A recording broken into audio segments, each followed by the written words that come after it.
Hello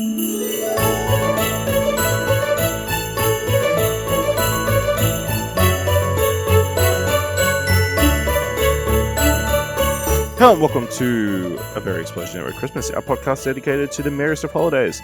The festive season with films about Santa, snow, or being left home alone.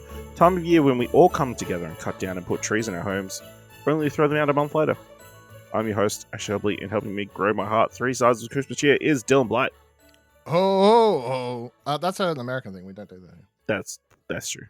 Although I did see an article just the other day that's like, here's some cool Australian native trees that you can put in your house as a Christmas tree.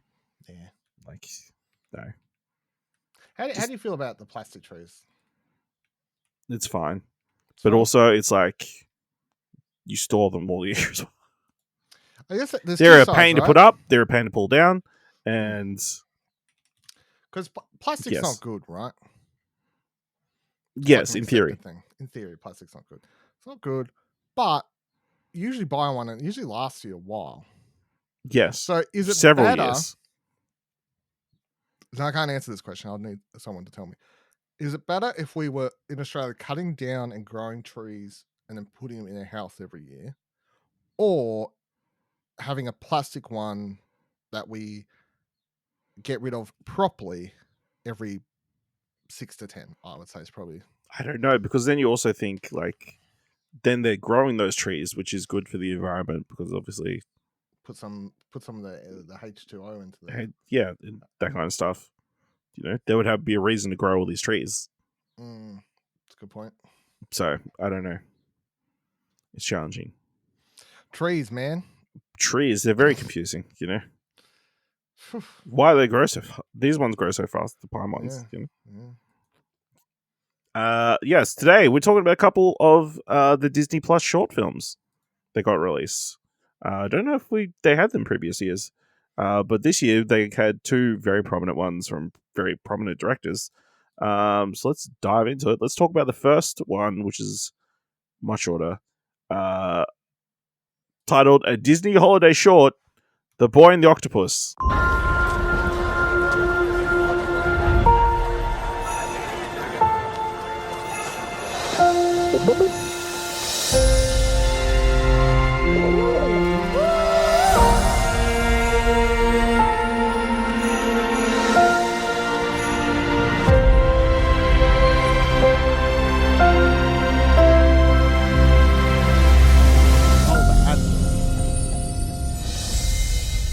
Sure. Directed by Taika Waititi, written by Darren Beresford, starring Solomon Horta. Follows the journey of a child who discovers a curious octopus has attached to its head during a seaside vacation. After returning home, the boy forms a true friendship with the octopus by introducing his new companion to his life on the land. Only about 5 minutes long. Dylan, what do you think of this short? I feel like it's a very pretty. It's wholesome bit of fun. However, it does feel, especially by the end, like just a Disney Plus or Disney as a whole advert. Is it because he had the Mickey Mouse hat? It's everything. Yeah, Star Wars, Buzz Lightyear, Mickey Mouse, fucking. Isn't that just every kid? No. If it was real life, it would be like, I don't know, Ben 10 or Bluey or some shit. Maybe right now. But yeah, I guess this is set right now. This is right now. What are you talking about? Yeah. Well, I don't know. There are kids who are into all those Star Wars and Toy Story and everything. The only things in his room were Disney things. It was a practical thing. I'm a boy and an octopus, and I only like Disney properties. Yeah, some kids are like that because they've got parents who are like that. Like, I'm Disney obsessed. Now my child will only like Disney. Not even a SpongeBob. Not even a Sonic the Hedgehog. Exactly. I enjoyed it. Not even a Nosferatu poster. That's a real crime. How could he not have a Nosferatu poster? This little 8-year-old kid. You know, with real Christmas movies coming out this year, little fuck.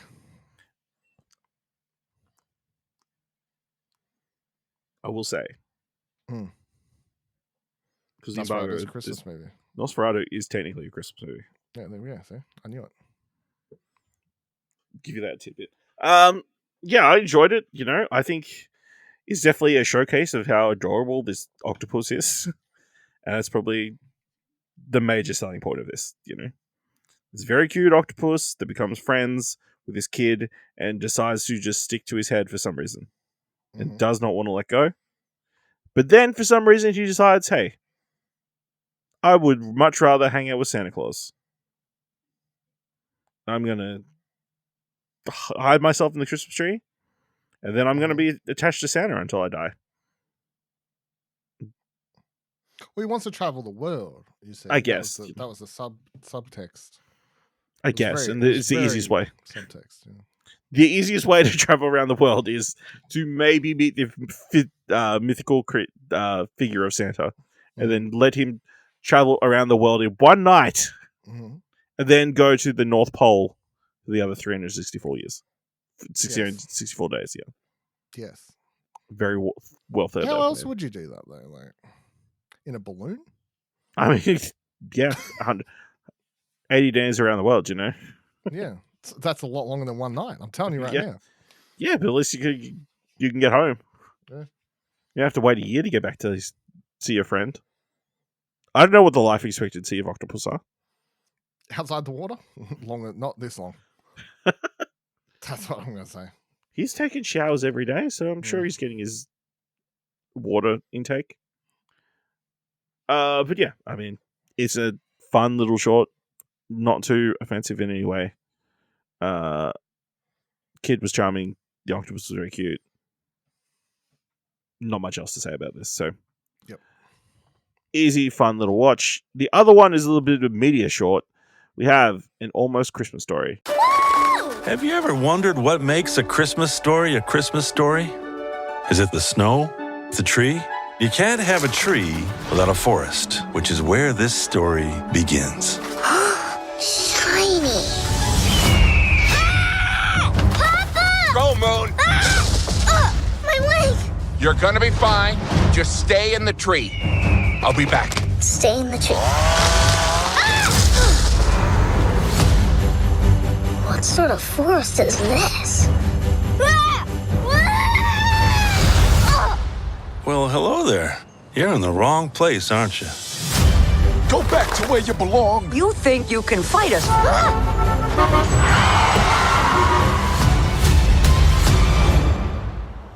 Hey there, poor little guy. My name is Luna. You have the kindest face I've seen all day. Directed by David Lowery, written by David Lowery and Jack Thorne. Story by Alfonso Cuarón and Jack Thorne. Moon, a curious young owl, finds herself trapped in a Christmas tree destined for the Rockefeller Plaza in New York City. Trying to escape the city, Moon befriends a lost little girl named Luna. Together, they embark on an adventure. Dylan, what do you think of this short? I enjoy Natasha Lyonne playing a fucked off pigeon. That's my major selling point. Yeah. And that other, I don't know who voiced it, but the one just going, food? That was fun.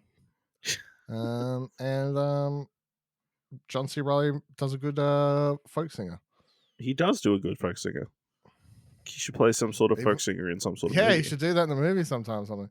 And when he's making songs with absolute gibberish lyrics.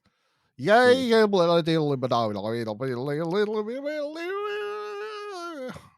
I hope that was spot on for all of the listeners. No, I thought this was really good. I love the animation style. I love the whole cardboard thing. I love the relationship between the girl and the owl.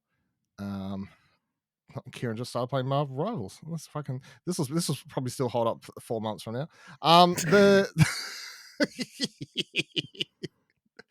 That one sequence where the owl's running away from the pigeons and he jumps on top of a car and you can see a little cardboard thing, the taxi and stuff. There's a lot of cool details here. I like the way the story was told with the narrator along for the journey. No, I mean this was good. This was some solid shit. I also really enjoyed the start it was like almost speaking to me of what makes a Christmas story a Christmas story. I'm like, don't you? Die Hard's a Christmas movie, mate. Don't even. Like, I was like, don't even. Yeah, this was a nice little delight. Obviously, to me, the major selling point is the animation style, because it definitely a style that I don't think I've seen very much, like almost a stop motion, Is that paper craft. computer though, or I don't know. Let me have a quick. that's it? Because I don't like. I could tell it wasn't stop motion, but I'm like, Yeah, Mari Studios created a totally CGI process to emulate different types of animation, including stop motion and miniatures. yeah, because So it doesn't CG. look stop motion. You can tell it's not, but No, but obviously you it looks see all like everything looks like it's paper crafty. yeah. As if it was stop motion. So yeah, like seeing all the cardboard people around the town and that kind of stuff is like very Even the ones interesting. they chose not to like give faces to and stuff Yeah. was a choice. That kind of stuff, and them flying through the city is really cool and that kind of stuff. Even I enjoy. It was very fun, the opening of like Moon like destroying the nest. Which if We'll just build a new one. if this bird can like knock into this tree and then it suddenly all collapses, So it haven't been stuff's made of cardboard. probably not a good nest. Not that solid, not that reliable. That hawk would just come down and take him out. Also, I'm not sure if it was like meant to be like you call one character Luna and you call another character Moon. I'm like, They're connected. Then okay, I was like, they named the same thing. Yeah, exactly. So that and I enjoyed the back and forth between Luna and Moon of neither really understanding what the other is saying, but kind of just going along with it. Very charming. But yes, the confrontation with the pigeons, a highlight, and her not understanding. You got into a fight. You're saying you could fight us. I don't want to fight you. I'll fight you. You say you want to fight. Just have the food. You want to take my food? Your food? The stuff on the ground is trash. That's our food. Just ruin the ecosystem. Very silly, very ridiculous. But yeah, I mean, a real visual spectacle, I think, which is not really what I expected coming in. So, pretty cool. So, I think my other favorite little just interaction was like similar to what you're saying about Moon and Luna. They're back and forth. The part where it's like I can't remember what she does something about like something about, oh, do you want food? Like rubs it. It's like, oh, I don't know if I can say I love you, but we haven't known each other for too long. But yeah, I think I love you. And also my other shout out to the dog that they come across multiple times. It's like, this is all mine. I've peed everywhere. Everywhere. Yeah, everywhere. And then the Moon's just like, okay. Or also at the end when I just like the little, the animal like monologue-y sort of stuff to get. So even like when Moon's like grabbed at the end from the firefighter and they grab him in like the towel or whatever, it's like, no, I gotta stay here. Oh, this is quite warm actually. This is Yeah, they did a really good job. Yeah. Any other final thoughts? No, this was good. This was good. Good little Christmas shot. Yeah. Hopefully they do similar kind of things next year. I can see this. Like, I wouldn't be surprised if it just shows up at the Academy Awards, to be honest. Really? That's like high price. Well, I mean, but also it's popular. Yeah, I mean, like, I don't say it's winning because there might be. I'm sure there's something. Well, I'm not sure because I haven't watched all shorts, but I wouldn't be surprised at least if it gets nominated because it is just because of the style and all that kind of stuff. Yeah, I think the animation style will give it a lot of points. Yeah, so I wouldn't be surprised. Yeah, absolutely. All right. Let us know what you thought of these Disney shorts by going to explosionnetwork.com/Twitter. Jump into our Discord at explosionnetwork.com/Discord, or find us on Blue Sky at explosionnetwork.com. If you want to help us out here at a very Explosion Network Christmas, leave us a review on Apple Podcasts or on Podchaser. Leave us 5 stars, and you can leave 5 stars. So just tell people about the show. And if you've enjoyed this episode, thoughts worth $1, head on over to our Ko-fi page at explosionnetwork.com/support. Thank you very much for listening. Until next time, remember, trash is for pigeons.